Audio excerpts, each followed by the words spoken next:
o papel do exercício físico na reabilitação cardíaca do paciente com insuficiência cardíaca e déficit de memória. Para apresentar os especialistas e para moderar essa mesa virtual, eu convido o Dr. André Lucas Yemer, fisioterapeuta e especialista em medicina do exercício. Boa noite, André. Boa noite, Rita. Boa noite a todos. De antemão, gostaria então de agradecer o convite do Grupo de Estudos Multiprofissionais da Sociedade Paranaense de Cardiologia para mediar esse webinar. E para darmos início, eu convido então os seguintes especialistas para compor a mesa virtual da plataforma.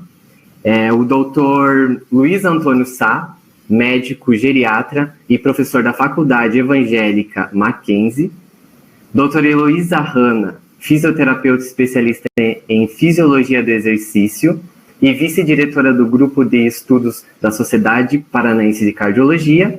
E doutora Rita de Cássia Munhoz, fisioterapeuta e especialista em fisioterapia cardiorrespiratória e diretora do Grupo de Estudos Multiprofissionais da Sociedade Paranaense de Cardiologia.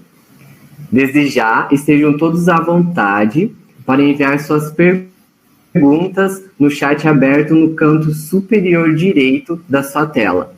Todas as perguntas lá serão marcadas e sanadas pelos profissionais no final deste webinar. Dou início, então, à nossa discussão teórica com a seguinte pergunta ao Dr. Luiz. Doutor, o que é memória? Boa noite a todos. É com satisfação muito grande que me encontro aqui. Desculpe esse pequeno atrapalhamento, mas nós já vamos começar. Agradeço o convite da equipe multidisciplinar da Sociedade de Cardiologia, na pessoa da doutora Heloísa e da doutora Rita. O que é memória? A memória é a nossa identidade.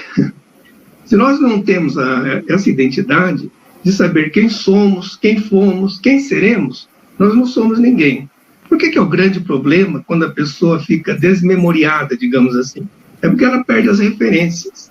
Então, a melhor definição que eu posso dar-lhes de memória é que ela é a nossa identidade. Se nós a perdermos, não somos mais ninguém. Então, acho que essa é uma definição bem boa. Simples. Legal. E quais são os tipos de memória? Bom, basicamente nós temos dois tipos de memória. A memória de curto prazo e a memória de longo prazo. Normalmente, na pessoa que vai envelhecendo, ou até num cardiopata, a memória que mais falha é de curto prazo. A memória de curto prazo é aquela relacionada, principalmente, quando você, por exemplo, tem que dar um recado, você tem que lembrar o que fez ontem, ou, por exemplo, alguém lhe dá um telefone e você tem que guardar aquele número e depois dizer, você já disse, não precisa mais daquele, vamos dizer assim, daquele número, acabou. Ou quando você tem um encontro, amanhã cedo, ou uma aula, fez aquilo, a memória se dissipa porque você não precisa mais dela. Por outro lado, a memória de longo prazo, ela reflete a nossa infância, a nossa adolescência, o que nós tivemos de conhecimentos gerais, de cultura, de estudos científicos, seja o que for. É a memória que nós dizemos que é a memória cristalizada. Ela é subdividida em vários tipos, que seria muito para dizer nessa nossa webinar, mas basicamente, essa memória de curto prazo, essa memória que a gente tem informação e ela se dissipa em pouco tempo. E essa de longo prazo, essa memória cristalizada, que vamos dizer assim, a gente evoca quando a gente precisa dela. Está ali guardadinho, numa gaveta, cada uma na sua gavetinha, e a gente precisando, a gente vai lá, puxa, e podemos, digamos assim, evocá-la quando é necessário. Muito bom. Muito obrigado. Doutora Heloísa, falando agora um pouquinho de insuficiência cardíaca e memória, tá? Quais são as principais características que esse paciente com insuficiência cardíaca ele vai apresentar e como elas podem ser tratadas com o exercício? Boa noite. Eu gostaria de expressar o prazer que eu tenho de estar participando dessa live, em especial na companhia do Dr. Luiz, de você, André, do Dr. André, da doutora Rita, e agradecer também a atenção e a participação de todos. Respondendo à tua pergunta, doutor André, A insuficiência cardíaca, ela tem um comprometimento sistêmico, né? A gente fala em insuficiência cardíaca e pensa só no coração, mas ela é sistêmica. Então, eu gostaria de focar em 2 sistemas que são comprometidos. O primeiro sistema é o sistema músculo-esquelético, né? Onde há uma diminuição de força causada por uma redução do fluxo sanguíneo periférico e por alterações metabólicas, morfológicas e da própria função. E que causam com frequência, daí essa fraqueza muscular, os sintomas clássicos de dispneia e de fadiga. Um outro sistema que eu gostaria de falar é sobre o sistema cardíaco, né? E daí, quando a gente tem uma insuficiência cardíaca, a gente pode ter uma disfunção tanto sistólica como diastólica, ou as duas, mas isso diminui a capacidade funcional do paciente.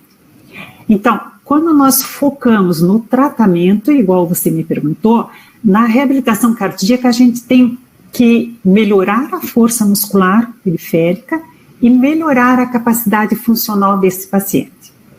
Perfeito. E nesse caso, quais são os tipos de exercícios indicados para esses pacientes? Então, nós temos duas modalidades clássicas de exercício. Um é o exercício aeróbico. E o exercício aeróbico ele tem um direcionamento maior para melhorar a capacidade cardiovascular. O outro são os exercícios resistidos, que são os exercícios que melhoram a força. Então, isso fazendo um link com aquela resposta que eu te dei dos 2 sistemas. Quais são os exercícios aeróbicos? Então, exemplos de exercícios aeróbicos que a pessoa pode fazer para melhorar a parte da capacidade funcional. Caminhar, correr, andar de bicicleta, natação, qualquer atividade que a pessoa precise aumentar a frequência cardíaca dela para poder realizar. Ela deve aumentar. A gente programa qual é a frequência cardíaca que é ideal para aquela pessoa e ela deve fazer através desse tipo de exercício um treinamento. O outro tipo, que é o resistido, é também chamado de exercício de força. Algumas pessoas conhecem como musculação. Mas é uma modalidade, então, que ela aumenta a força muscular. A gente usa, claro, alguns equipamentos de musculação, quando possível, mas eles também podem ser realizados com o próprio peso da pessoa, ou então usando alguns implementos, como halteres, faixas e caneleiras. Uhum. Certo. E teria uma dose certa para a gente conseguir atingir esse objetivo com esses pacientes dentro do tratamento? Uhum. Bom, quando nós estamos falando de dose, na fisiologia do exercício a gente chama isso de intensidade, né? Então, a intensidade, com certeza, ela determina a efetividade do meu treinamento. Então, eu posso ter uma dose adequada, porém, se eu tiver uma dose muito alta, ela propicia uma condição para a ocorrência de um evento indesejado. E se, ao contrário, eu dosar muito para baixo, e isso é muito frequência, eu vejo com muita frequência, principalmente no idoso frágil, as pessoas têm medo da prescrição do exercício, acham que ele não é capaz e diminuem muito a capacidade que ele tem de produzir força. Uhum. Então, também é errado nós fazermos um exercício com uma intensidade muito pequena. O que diz a literatura em cima disso, falando daí de quantificação? Quando eu falo da atividade aeróbica, isso é consenso. Qualquer diretriz que a gente abrir, qualquer consenso que a gente abrir sobre o que a gente deve fazer por semana de atividade física, lá vai dizer que você tem que fazer 150 minutos. Isso quer dizer caminhar 20 minutos por dia. Nos exercícios resistidos, fazer pelo menos 2 vezes por semana ou mais, e daí tem os protocolos de quantos números de repetição ou quantas séries sejam feitas. Legal, muito bom. Doutora Rita, existe alguma ferramenta que a gente possa avaliar para ser utilizada, né? Alguma ferramenta para avaliar o paciente com insuficiência cardíaca e déficit de memória a ser candidato para um programa de reabilitação cardíaca? Muito obrigada, André, pela pergunta, é muito propícia. a reabilitação do paciente com insuficiência cardíaca, ela visa reduzir a dispneia, a fadiga e o número de hospitalizações. Nós precisamos fazer com que o paciente replique os exercícios, né? Entenda e se quando esse paciente tem um déficit de memória, vamos fazer com que ele siga esses exercícios. Bom, normalmente, para o paciente com insuficiência cardíaca, os testes que a gente faz na primeira avaliação são o teste de caminhada de 6 minutos, o stand-up goal, que é um teste para avaliar equilíbrio e força, e uma investigação criteriosa sobre o dia a dia do paciente. Geralmente, um questionário que o próprio paciente responde. Mas quando esse paciente tem um déficit cognitivo, como fazer? Bom, o teste de caminhada de 6 minutos, como ele é ideal, ele é padrão ouro para insuficiência, para dispneia e para fadiga. Então, nesse caso, nós pedimos para o paciente fazer esse teste, mas acompanhado de um cuidador ou familiar. O resultado, ele passa a ser subjetivo, mas nós podemos quantificá-lo depois de 2 ou 3 semanas de treinamento. Já o teste o minimal teste são 19, é um questionário com 19 perguntas para avaliar o teste cognitivo. Nós podemos fazer para o paciente, caso ele não, a cognição dele seja um déficit maior que o cognitivo leve, nós fazemos para o cuidador ou para o familiar. Fazemos um questionário detalhado para que possamos observar os hábitos de vida diária e também as preferências, principalmente as preferências de cor, odor, as preferências musicais, para que possamos delimitar os estímulos cognitivos para poder incentivar esse paciente a seguir os exercícios. Para você ter ideia, a memória de procedimento, que é a memória de longo prazo, ela tem um vínculo muito grande com o planejamento do movimento. Então, é muito importante que saibamos qual que era a preferência musical desse paciente no passado. Eu tenho muita experiência com o trabalho com Alzheimer e música, né? Eu tenho um exemplo para colocar. Houve uma época que eu atendi um paciente com Alzheimer, atendi 8 anos esse paciente. Para incentivar ele a fazer exercícios respiratórios, eu assobiava aquela música da Ponte do Rio Kwai. Eu fiquei 3 anos sem atender esse paciente. Daí um dia, uma colega pediu para eu substituí-lo e atendê-lo de novo. No momento que eu coloquei o rosto na porta, o paciente começou a assobiar a Ponte do Rio Kwai. Então, a memória musical é a última que fica. Por isso, ela tem que ser questionada, avaliada, para que nós possamos usá-la como um incentivo.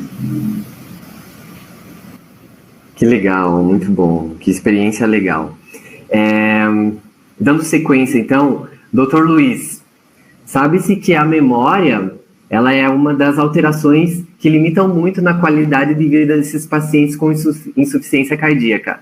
Como que isso pode acontecer? Bom, nós temos que entender, eu vi uma frase sobre isso, achei muito interessante, que o coração ferido machuca o cérebro.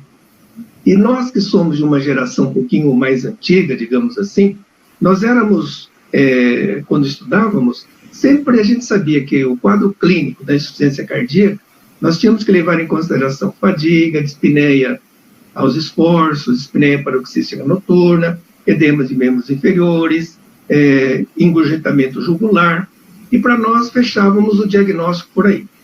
Porém, esquecíamos, porque também não se falava tanto na época, e essa live está sendo muito importante para fazer a correlação desses sintomas com memória, porque a falta de memória no insuficiente cardíaco, ele acomete em mais de 50% dos pacientes. Então, hoje é um dado relativamente novo que o clínico que trabalha com insuficiência cardíaca tem que levar em consideração.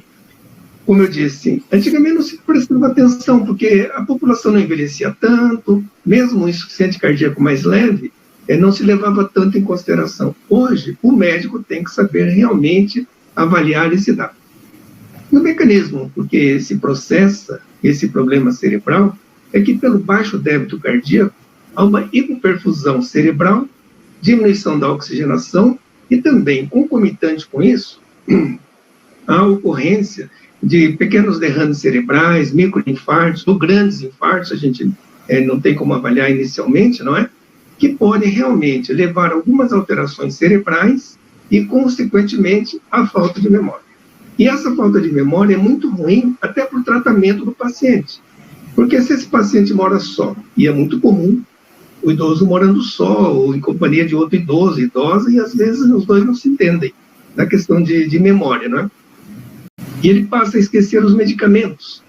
E os medicamentos para insuficiência cardíaca são de suma importância. Se esquecer de tomar ou tomar em hora errada, poderá comprometer o prognóstico dessa doença. Então, o médico deve sim pensar muito quando for lidar com uma insuficiência cardíaca, levar em consideração as alterações de memória. E o mecanismo foi esse que eu expliquei.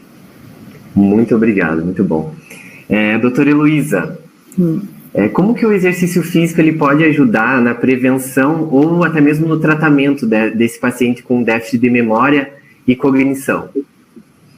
Então, nós temos aí duas questões, né?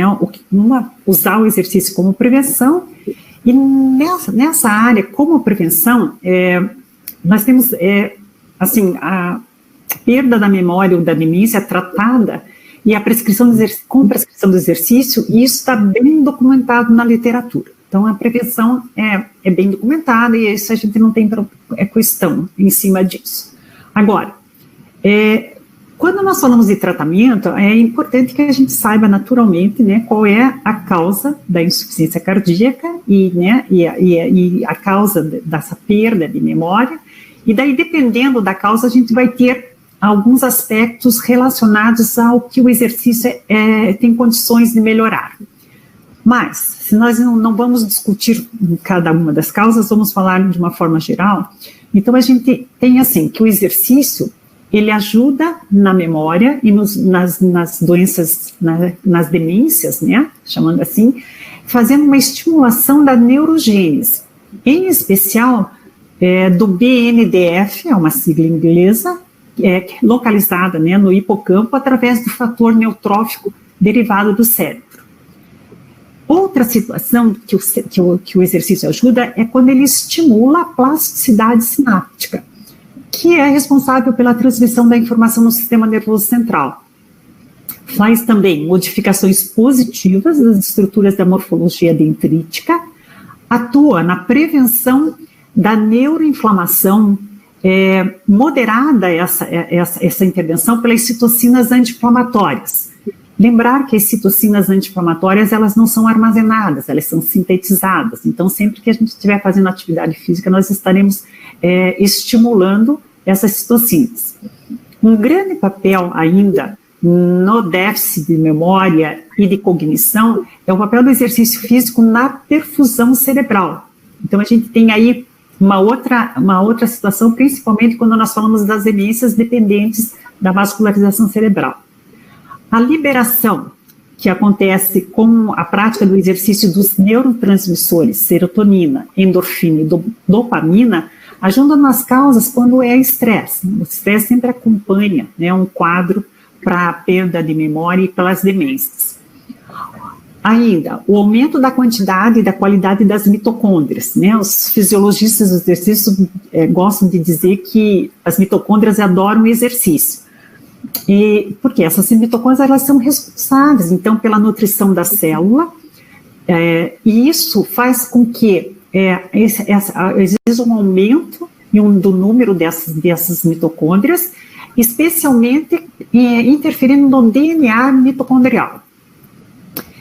Seriam algumas adaptações, André, que eu gostaria de colocar assim, de uma forma geral, para que a gente possa justificar na fisiologia quais são as alterações no cérebro que fazem com que a gente retarde, né, a progressão dessas doenças ou reduza o risco de acontecer.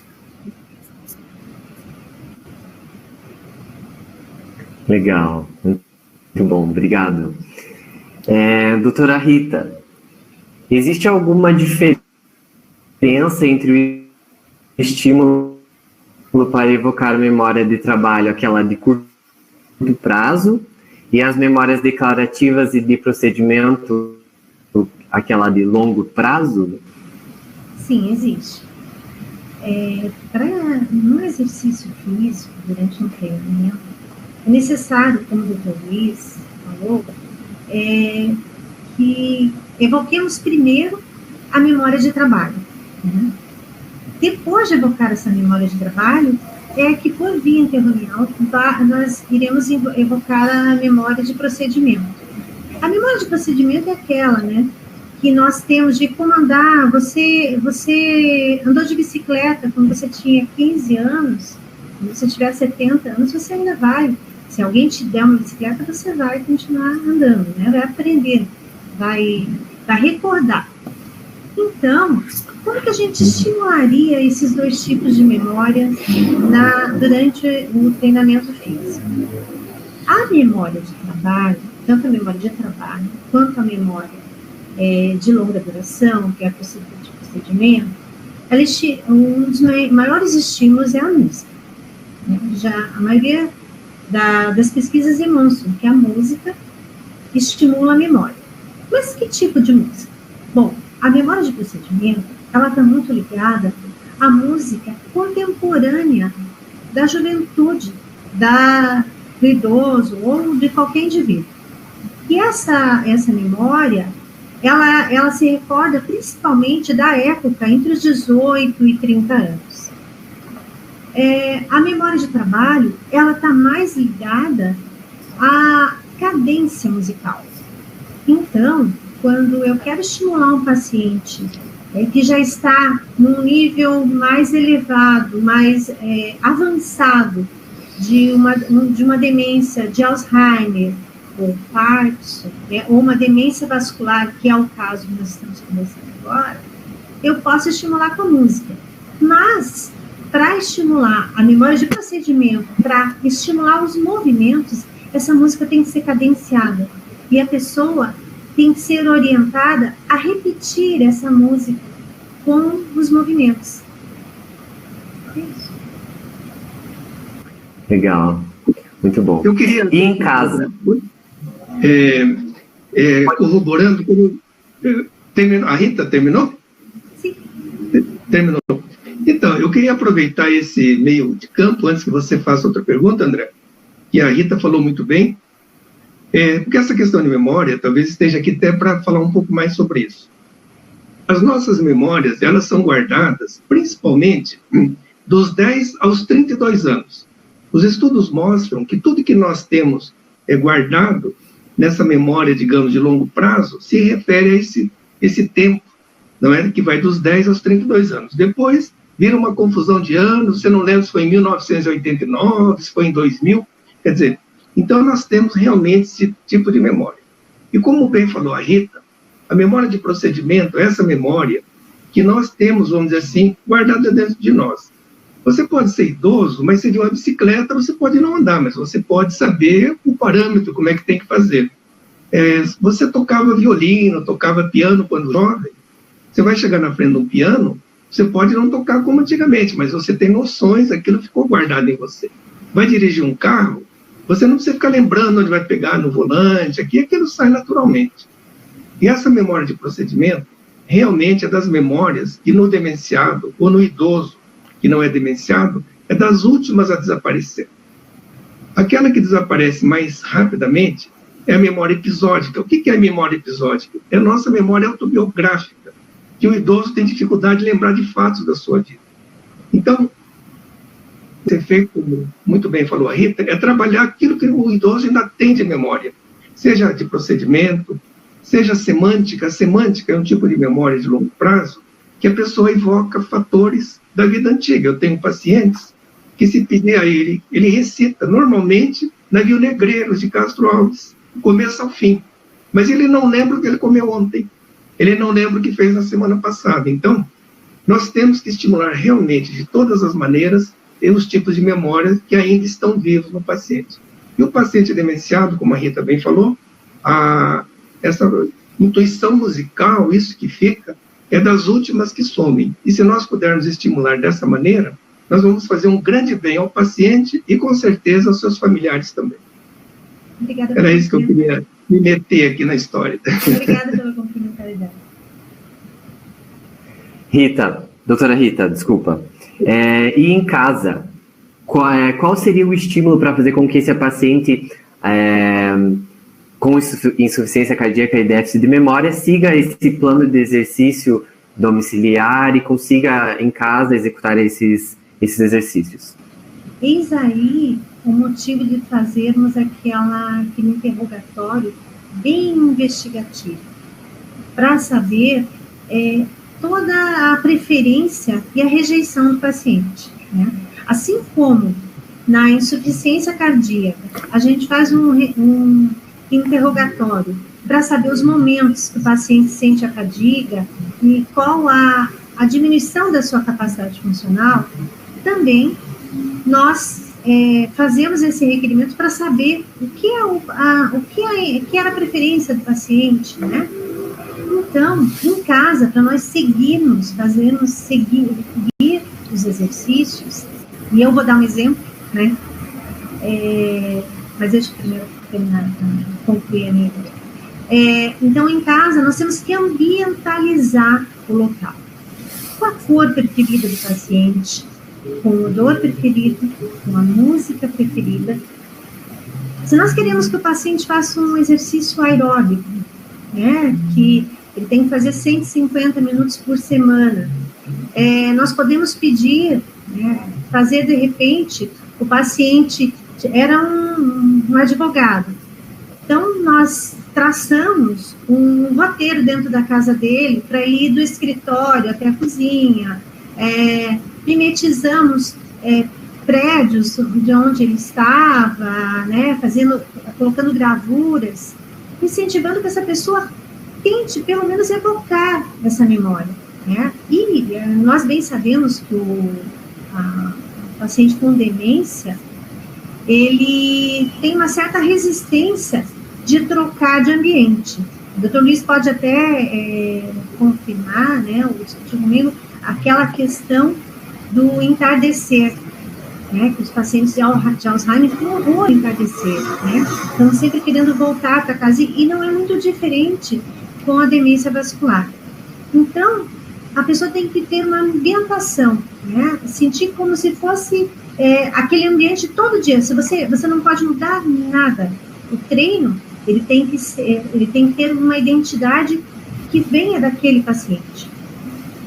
Eu queria dar um exemplo, né, no caso de uma paciente minha, que ela era desembargadora, né, e que o que nós fazíamos na casa dela? Nós fazíamos como se fosse um fórum, tá? Nós fazíamos ela caminhar, orientávamos a caminhada dela. Vamos pro fórum?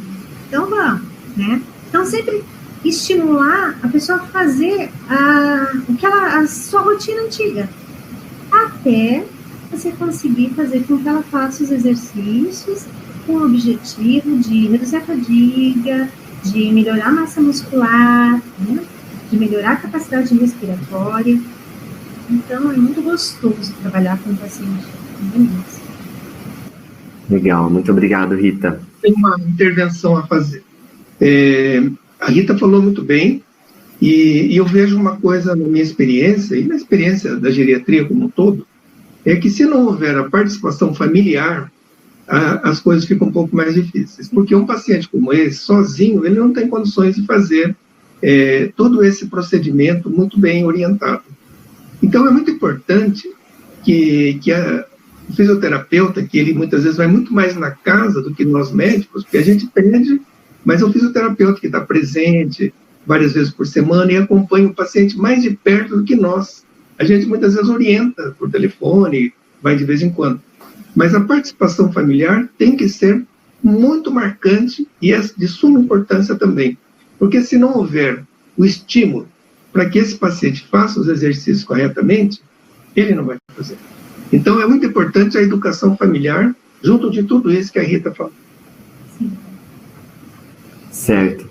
E doutor Luiz, quais as recomendações, então, para prevenir o desenvolvimento da perda de memória para esses pacientes com insuficiência cardíaca?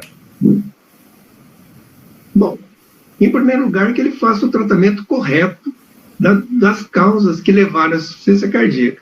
Se ele era hipertenso, ainda continua sendo hipertenso, dislipidêmico, o diabetes, né?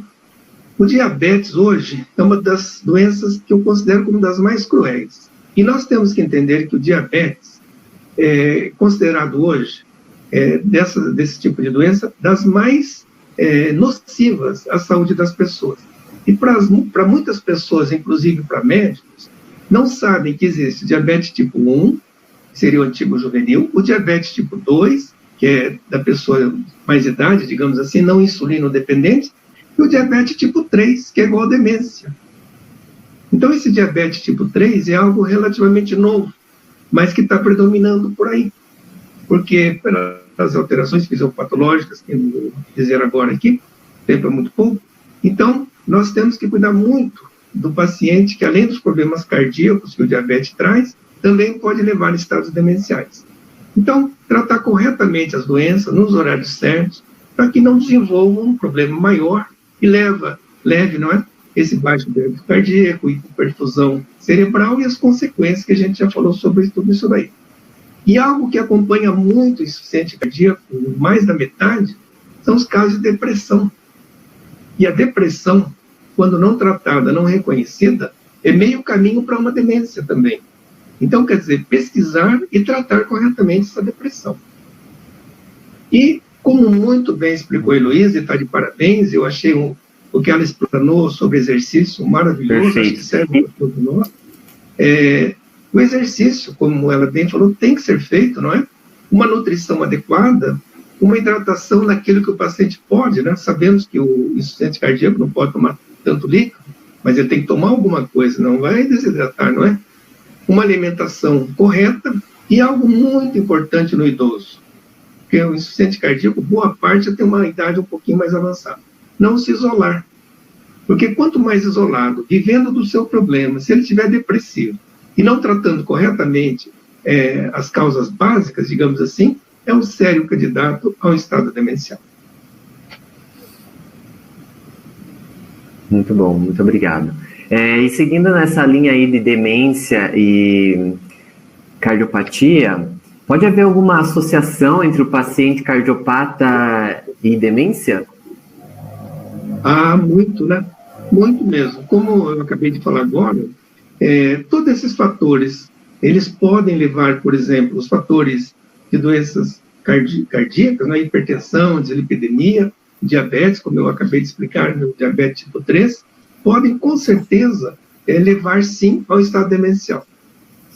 E algo que a gente já pode, vamos dizer assim, ter em mente, e isso a gente pode discutir na sequência, é que os fatores de risco para problemas cardíacos, quer um infarto, quer uma insuficiência cardíaca, praticamente são os mesmos, acrescentar de mais alguns, para estados demenciais. Então, realmente, a relação é muito próxima. Por isso que tem que tratar bem, e muito bem, os problemas que poderiam levar realmente a um evento cardíaco e, consequentemente, a um problema cerebral. Perfeito, muito bom. Doutora Heloísa, o sedentarismo, ele pode ser um fator isolado como causa do déficit de memória? Sim, a resposta é sim. Sim, tem uma relação entre o sedentarismo e esses aspectos que nós estamos comentando de memória, de cognição e de demências. E daí lembrar que quanto mais velhos nós ficamos, menos exercícios nós fazemos, né? Isso é estatística.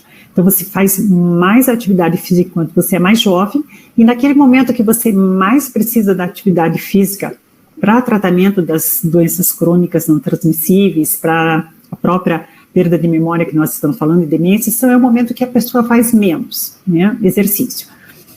Mas, assim, eu li um estudo e que me chamou bastante atenção. Esse estudo foi feito na Universidade da Califórnia, chamada UCLA, né? Eles pegaram as pessoas sedentárias e consideraram, assim, que um grupo de pessoas que ficava sentado durante 13 horas por dia. E compararam esse grupo com pessoas que tinham uma atividade profissional ou qualquer outra atividade recreativa e que não ficavam esse tempo todo sentado. E daí, o que a gente esperava era realmente isso, que as pessoas que ficam mais sedentárias são pessoas que têm uma perda de memória e de cognição mais precocemente. E as pessoas mais ativas seriam aquelas pessoas que não. Mas o que me chamou a atenção nesse estudo é que mesmo aquelas pessoas que sentavam durante 13 horas, mas faziam uma atividade física, ou numa academia, ou praticavam algum esporte, que se considerou no estudo que tinham uma capacidade funcional útil, mesmo essas pessoas, elas através de uma ressonância magnética, eles conseguiram perceber que o lóbulo médio temporal deles, que é uma região que se relaciona, uma das regiões do cérebro, né, que se relaciona com a formação de novas memórias, também eram deficientes. Então, o que a gente conclui desse trabalho? Que eu ir para a academia todos os dias, bom, lembrando que eu vou numa academia, ou todos os dias, ou 3 vezes por semana, e eu fico lá durante 1 hora. Mas eu tenho o restante, as outras 23 horas por dia, ou os outros 3, 4 dias na semana em que eu não realizo nenhum tipo de atividade. E que isso, então, influenciava na memória, porque foi considerado nesse trabalho que isso fazia um déficit de memória e uma predisposição para as demências.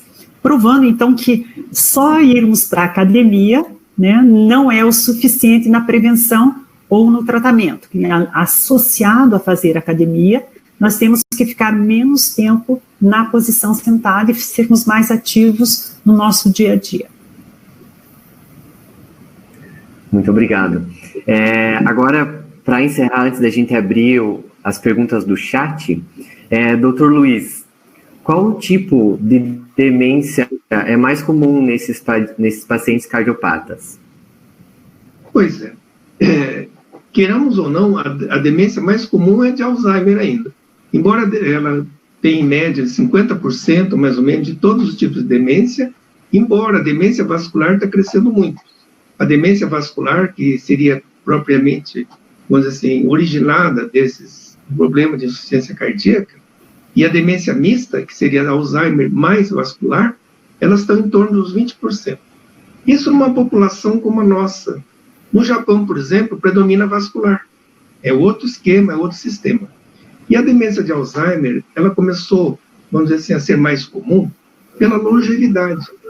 Até, vamos dizer assim, meados do século XX, que não é tanto tempo assim, onde as pessoas não viviam mais, a mais comum era vascular. Por quê? Porque se desconhecia sobre hipertensão, os medicamentos não eram os mesmos de hoje, se desconhecia tanto de diabetes, de dislipidemia, e as pessoas não eram tratadas. E as pessoas morriam mais cedo. Então, quando chegava no estado demencial, no século passado, digamos assim, as pessoas tinham, na grande maioria, demência vascular. Mas com a longevidade, e sabemos que o fator de risco maior para uma demência de Alzheimer é a idade, então, como as pessoas vivem mais, há um risco maior de realmente terem a demência de Alzheimer. Então, mesmo no paciente, vamos dizer assim, estou dizendo a população em geral, e no cardiopata, a de Alzheimer está presente na sua maioria. Por quê? Porque os fatores de risco, como eu falei agora há pouco, de risco, são praticamente os mesmos. Então, a tendência de ter demência de Alzheimer ainda continua muito grande. Certo, muito obrigado. Então, diante do exposto pelos profissionais, nesse momento eu gostaria então de dar início às questões enviadas via chat, tá, da plataforma. E a Ana Carolina Merchan, ela mandou uma pergunta para o Dr. Luiz. Vamos lá. O coração ferido machuca o cérebro. Muito bom. Aproveito para perguntar para o Dr. Luiz Antônio se um paciente com insuficiência cardíaca deveria fazer avaliação de memória e por qual profissional? O próprio geriatra ou o psicólogo?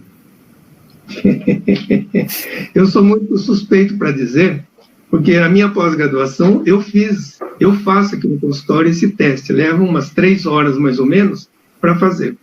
Na realidade, o diagnóstico de um estado demencial, ele é puramente clínico. Mas não vai pedir uma ressonância? Sim, para afastar algumas causas.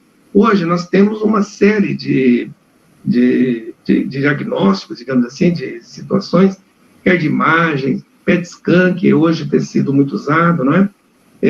Exame de marcadores biológicos. Então, tem uma série de situações para nós podermos, vamos dizer assim, termos uma quase certeza, porque a certeza de um diagnóstico de demência de Alzheimer, infelizmente, é só na necropsia, porque nós temos possibilidades, né, possível, provável de ter uma demência, quer vascular, quer de Alzheimer.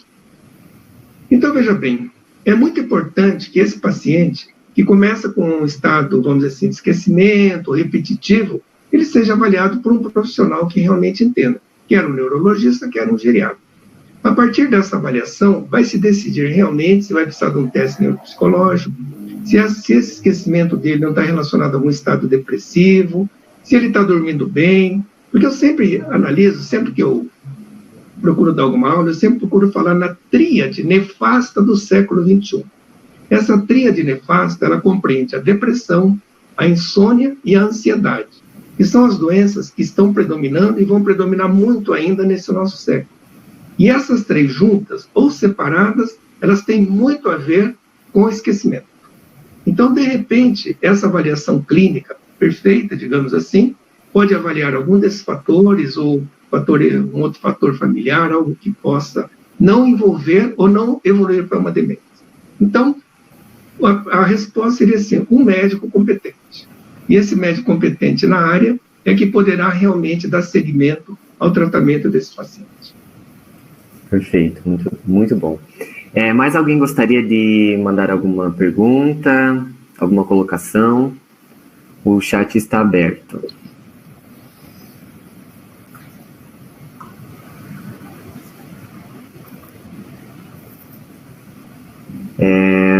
Doutora Heloísa, a Solange Cunha gostaria de ler o artigo científico e quais os autores e o título.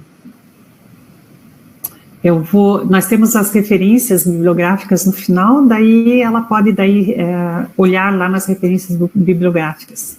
Perfeito, ok. Mais alguma pergunta?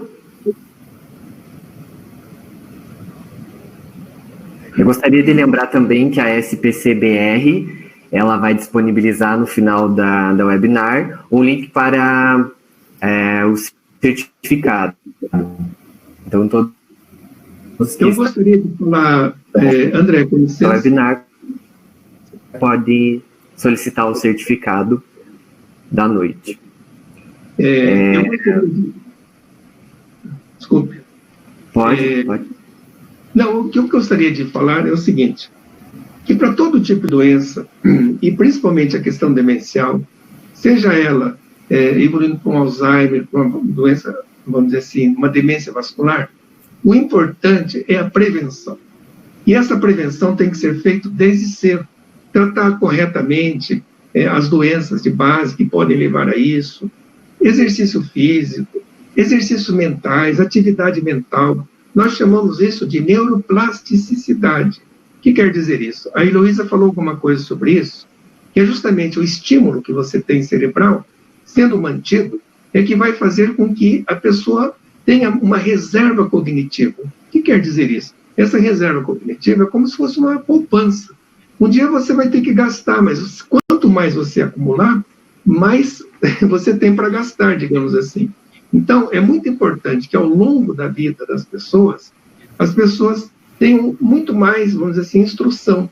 Está provado que os estados demenciais, quanto maior a escolaridade, menor o risco. Quanto mais baixa a escolaridade, é maior o risco de demência. E mais um fator importante, dentro dessa tônica que nós estamos falando. Até o ano 2050, que está aí, a população mundial de idosos não vai chegar a dobrar. não chegaria a dobrar, vamos dizer, em relação ao dia de hoje. Porém, no Brasil, ela quase vai triplicar. Não sei se estão entendendo. Então, vejam, enquanto no mundo não vai dobrar, no Brasil quase triplica. Então, nós teremos uma população de idosos muito grande e, infelizmente, como nós não tivemos tempo suficiente para preparar-nos para isso, enquanto, por exemplo, a França levou 120, 130 anos para envelhecer, nós envelhecemos em 30. Então, quer dizer, os cuidados que nós temos que ter com os idosos, e principalmente, como sabemos, que o maior fator de risco para a demência é a idade, então, quanto mais cedo prevenir com todas as circunstâncias, nós estamos falando de remédios, estamos falando de medidas não farmacológicas, como muito bem foi falado já. Nós teríamos, com certeza, uma população mais saudável, mas depende muito de começar a fazer, não é? É isso mesmo. Eu tenho mais uma colocação e pergunta aqui no chat, tá? Acredito que a doutora Heloísa possa ajudar com a pergunta, com a resposta, desculpa.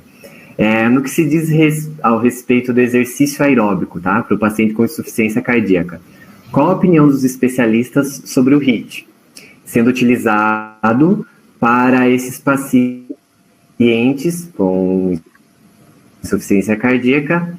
E ele relata que, inclusive, são encontrados uma boa revisão de artigos que tratam sobre esse assunto. Você pode usar o HIIT, né? Na verdade, você não tem contraindicação de fazer exercício com nenhum tipo de insuficiência cardíaca. Claro, você vai ter classes diferentes de insuficiência cardíaca. Se nós formos para a literatura e se nós formos ver as diretrizes, é bem clássico nas diretrizes que o exercício deve ser moderado nas classes 2 e 3. Nós não temos ainda pesquisas suficientes na classe 4, né, quando nós classificamos a insuficiência cardíaca com esforço. Então, existem sim algumas pessoas que podem fazer trabalhos usando esses pacientes com insuficiência cardíaca e usando esse protocolo do HIIT, ou essa modalidade de treinamento, mas se nós tivermos que ser acadêmicos aqui, que eu considero ainda que a atividade moderada é a que a comunidade científica nacional e internacional aceita como uma atividade indicada ao paciente com insuficiência cardíaca. Muito obrigado. Tenho mais uma pergunta aqui. Doutora Rita e doutora Heloísa, como é a abordagem para auxiliar na adesão aos exercícios de pacientes na faixa de 80 anos ou mais? Posso responder? Oi, claro. Posso responder? Por favor. Então, a abordagem para os pacientes de 80 anos ou mais depende da capacidade funcional desse paciente. Como o Dr. Luiz bem colocou, a participação do familiar é muito importante. Se é histórico, né, que a mulher é que leva o homem ao médico, o homem à academia, né? Então, geralmente, as pessoas nessa faixa etária, com uma capacidade funcional diminuída, geralmente a abordagem é bem enfatizada em relação ao familiar ou ao cuidador.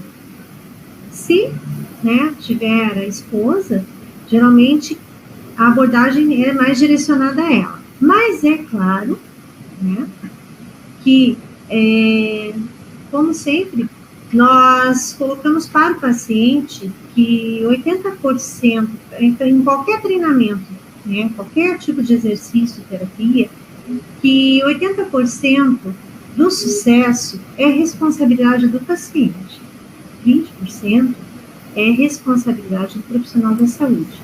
Porque, como a Heloísa colocou, nós ficamos 24 horas, nós vivemos 24 horas. Dessas 24 horas, meia hora, 40 minutos de exercício não vão fazer uma mudança muito grande se não houver continuidade. Então, a abordagem é uma abordagem de adesão, de abordagem de adesão, nós tentamos colocar que precisam ser mudados os hábitos, né?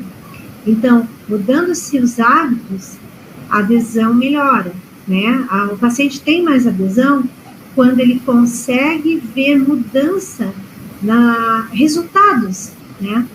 Na sua capacidade funcional, isso no caso da insuficiência cardíaca, no caso da memória, né, das demências também. Se a família consegue ver mudanças, a família consegue propiciar, né, incitar uma adesão do paciente. E o paciente só vai aderir, mesmo que demenciado, se realmente ele gostar. Se ele for bem tratado, se ele for bem conduzido, se ele for principalmente ouvido. Porque mesmo o paciente demente, né, com demência, né, desculpa colocar o termo demente, se a pessoa notar que ele está sendo ouvido, está sendo valorizado, ele vai aderir melhor ao tratamento. Muito bom. Gostaria de complementar, doutora Luiz? Isso. Eu estava pensando, você estava falando, eu estava pensando,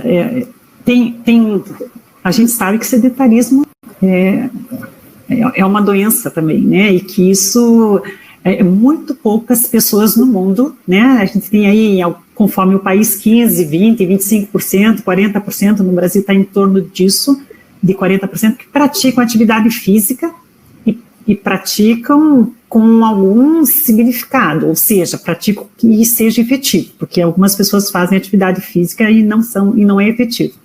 Mas nós temos, quando a gente fala de adesão, a gente tem assim, o paciente que chega lá na minha clínica para eu fazer reabilitação. Esse paciente, eu é que tenho que ter esse cuidado de ter um ambiente saudável, de fazer ele se sentir bem, de promover uma situação agradável para que ele possa voltar. Mas quando eu falo do paciente que não chega na clínica, né, aí eu responsabilizo os médicos, né, porque são os médicos, assim, quando o paciente se descobre com uma doença, ou o médico descobre, enfim, é essa pessoa do médico que deve ser a que tem a maior empatia. Então, é muito comum, né, o médico avalia, faz o diagnóstico, faz alguns exames, pega lá o prontuário e escreve lá, bom, daqui para frente, então, o senhor tem esse diagnóstico, ou vai fazer uma cirurgia, enfim, mas os medicamentos que o senhor tem que usar são esses, e descreve os medicamentos. E, claro, daí é jogado, né, eu estou fazendo uma visão daquilo que eu vivenciei nesses 20 anos. Mas você tem que fazer exercício físico e você tem que cuidar do teu peso, né? Tem que cuidar da tua alimentação. Então, assim, junto com os médicos, nós profissionais da área de saúde somos responsáveis nessa adesão.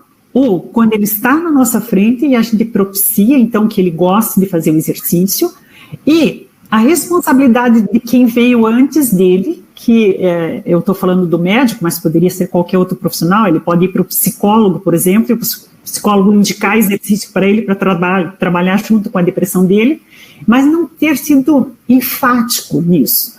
Doutor Luiz, como que é no seu consultório? Como é que o senhor consegue fazer com que seus pacientes façam exercício físico? O que o senhor entende disso que eu falei? Olha, você falou muito bem, como também a Rita, e eu estava aqui me segurando para falar do seguinte. Eu tenho muitos pacientes que eu indico fisioterapia. Eu acho que fisioterapia é das melhores formas de tratamento de todos os tipos de doenças. Quer por dor, quer por questões lógicas, seja o que for. Mas eu vejo, na minha experiência, que é assim. Então, o paciente, seja o que for, vai em um fisioterapeuta, uma de vocês, ou em outros, e então marcou 3 vezes por semana. Aí ele faz, daí ele aparece. O senhor fez? Fiz. Sim, mas ele fez naquele dia, ele voltou em casa e ficou sentado. Quer dizer, o que ele ganhou naquele dia, ele vai voltar na quarta-feira. Depois segunda, volta na quarta e na sexta. O que ele ganhou na segunda, ele perdeu na terça. Quer dizer, ele não faz nada em casa. Ele vem e senta. Não, mas eu estou indo. Ele se auto-justifica, não é? e não está trazendo resultado. Daí ele vem dizer, e vocês sentem isso, eu já fiz 30 fisioterapia, não adiantou nada. Quer dizer, não adiantou porque ele não fez a parte dele, não é? E uma coisa que é muito bom que a gente esclareça, que há uma diferença entre atividade física e exercício físico. Atividade física, elas são as atividades de vida diária, que todos nós vamos ali, andamos lá. O exercício já exige um pouco mais de comprometimento muscular. Então, a gente exige muito, sabe, Heloísa? Mas, infelizmente, essa, vamos dizer assim, essa vontade do paciente é mais complicada. Então, vocês têm razão, e eu digo assim, que ele vai e faz. Não, eu já fiz 30, 40, 50 e não adiantou, mas ele também não fez a parte dele. Então, é isso daí que eu tenho para dizer. Certo. Agradecendo, então, a Gisane pela pergunta, eu estendo os agradecimentos a todos que mandaram as perguntas aqui no chat. Gostaria de lembrar também que, quando acabar o webinar, terá um fórum de discussões para questões e perguntas, elogios e críticas da webinar, certo? Dando, então, continuidade, eu gostaria de agradecer pela oportunidade e passar a palavra para o Dr. Luiz para as considerações finais e sua mensagem. Muito obrigado.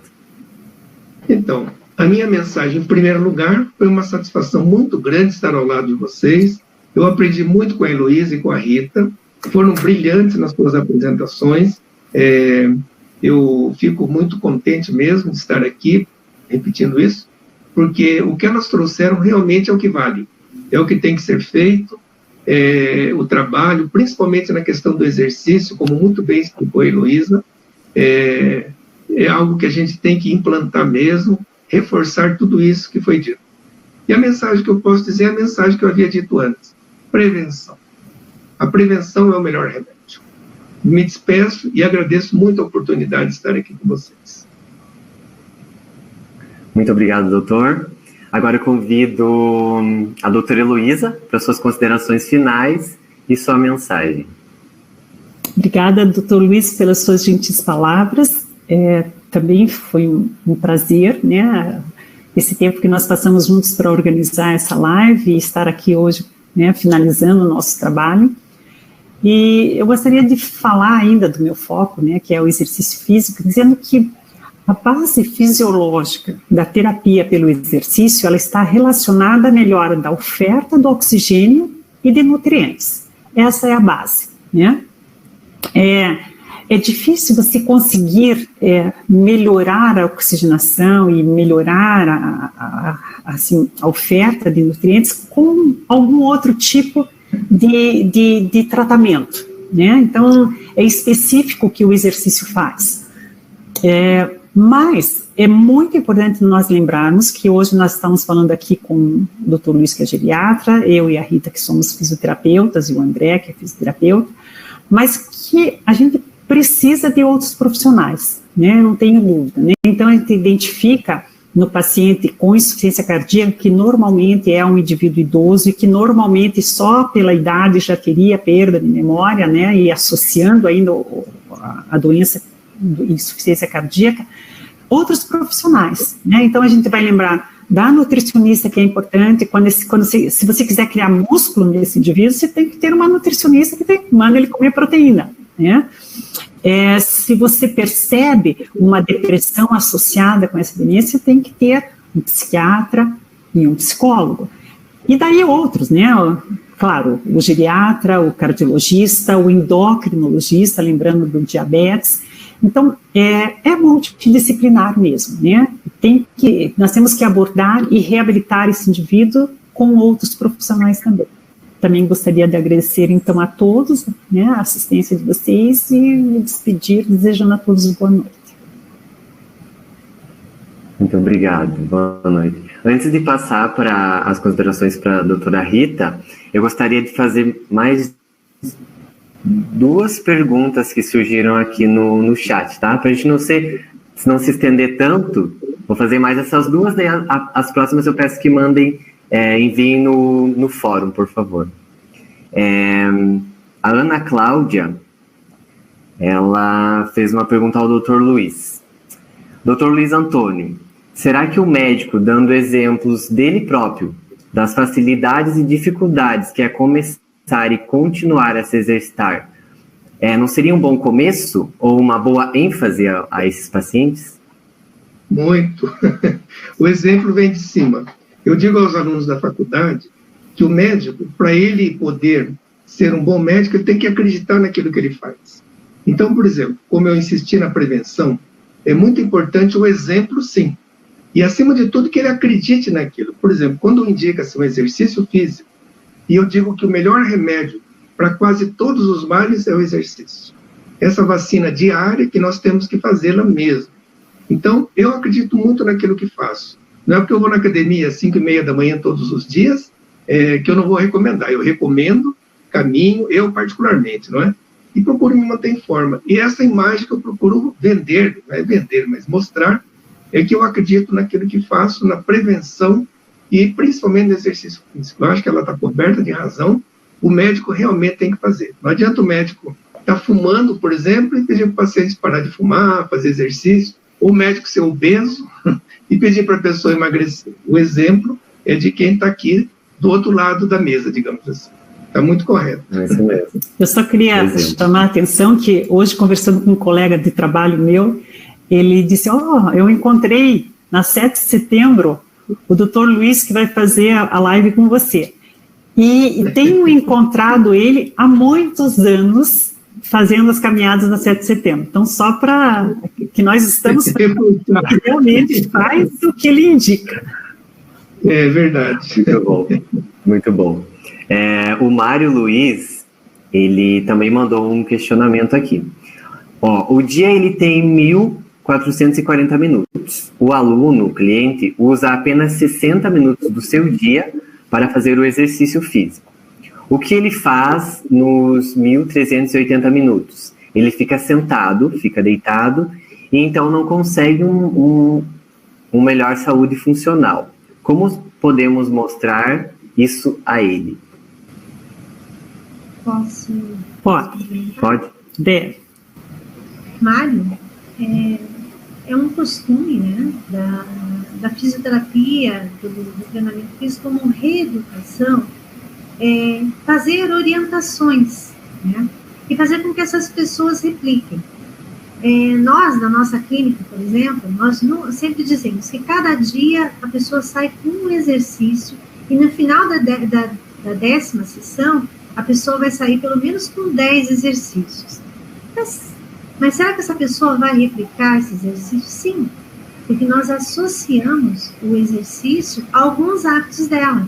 Por exemplo, né, alguém que tem, como a Heloísa bem colocou, o comportamento sedentário, né, que é o comportamento de tela, que fica ou em frente à tela do computador ou no smartphone. São pessoas que geralmente têm lesões de nervo ciático, de piriforme. Então, o que a gente orienta? Que essas pessoas, a cada 60 minutos, caminhem, nem que seja para pegar água, 20 minutos. E como que a gente vai fazer isso com um paciente que está demenciado? Bom, aí nós temos que orientar o cuidador a deixar, de repente, a água um pouco mais longe, né? Ir até a cozinha, porque para quem já tratou de paciente demenciado, né, com insuficiência cardíaca ou não, geralmente você vê o cuidador está ali do lado com o jalequinho, a pessoa deitada, fazendo, ou vendo televisão, ou, que muitos pensam que a palavra, vamos fazer uma palavra cruzada, mas fica ali, o cuidador fica 6 horas ali. Por que não levar essa pessoa para fazer uma atividade aeróbica dentro de casa mesmo, né? Então, a gente orienta que a pessoa associe o exercício, a gente faz um manual, ou então, agora com a possibilidade do WhatsApp, a gente filma vídeos da pessoa fazendo, porque também, quanto mais visual, mais a pessoa grava, né? Para que a pessoa replique, que o cuidador contribua para que essa pessoa replique, o cuidador oriente, coordene o paciente a fazer, né? Então, é muito importante a orientação domiciliar. Como eu falei, né, 40 minutos não vai mudar nada né? Dependendo em relação ao dia inteiro. Então, o hábito faz o monge. Eu queria dizer uma coisa, se me permitem. A grande desculpa é tempo. Ah, mas eu não tenho tempo. Ah, não tem tempo, eu tenho que acordar cedo. Ah, não, quer dizer, as pessoas procuram achar desculpa. Vou encerrar minha participação contando rapidamente uma história. Eu fazia pós-graduação em Porto Alegre e entrou uma ocasião no ambulatório, um gauchão piochado, todo, né, ali daquele jeitão, hipertenso, dislipidêmico, diabético, e comedor de churrasco, mas o churrasco gordo que eles gostam. Né? Daí a nossa equipe ele disse, olha, o senhor tem que mudar seus hábitos, vai ter que ir, não pode comer gordura, tem que fazer exercício. E ele falou, mas Bate, imagina se eu vou deixar de comer o que eu gosto, não sei o quê, se eu morrer eu morro mesmo, e vou morrer e acabou. Aí a gente tinha que ser enfático, isso que eu queria dizer com a Rita, não? Tem que ser enfático, o médico, como fisioterapeuta, tem que ser enfático no que ele vai dizer. Então a gente respondeu para ele, olha, é o seguinte, se o senhor morrer, morreu, a sua viúva chora lá uns 3 dias pelo senhor, daí uma semana arruma outra e toca a vida dela. Mas se o senhor não morre, se o senhor fica fazendo cocô e xixi pela casa inteira, fica torto aí, que pode acontecer e vai acontecer, como é que o senhor fica? Então, quer dizer, às vezes, você tem que ser muito enfático e até duro com o paciente, falando para ele que se ele não fizer o que ele precisa, principalmente nesses pacientes com essas doenças que podem levar a uma insuficiência cardíaca e, consequentemente, a um estado demencial, você tem que ser duro e, às vezes, ser forte com ele. Porque senão você fala, não, olha, o senhor tem que fazer exercício, tá? Tá. Ele vai embora e acabou. Então, é muito importante que nós, profissionais dessa área, tenhamos realmente essa assertividade em cima do paciente. É com isso que eu vou encerrar. Muito bom, muito obrigado. Então, lembrando a todos os presentes, ainda presentes, que no final, né, da webinar estará disponível o link para o certificado. Agora eu passo a palavra, então, para a doutora Rita, para transmitir a sua mensagem e as suas considerações finais. Eu agradeço a presença de todos, é com muita felicidade que nós encerramos esse webinar. Muito obrigada, doutor Luiz. Você mostrou um universo até então desconhecido para nós, né? Ou pelo menos não tão conhecido. Obrigada, doutora Heloísa, pela sua sempre brilhante explanação. Obrigada ao nosso estreante, André, né?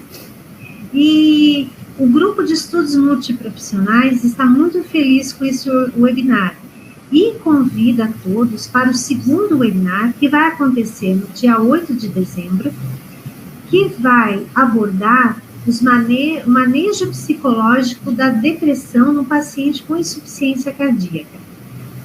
Os participantes serão o Dr. Luiz, aqui presente, Dr. Luiz Antônio Sá, a doutora Ana Cláudia Merchan Giacha, psicóloga, e o nosso presidente e hemodinamicista, Dr. Raul Moura.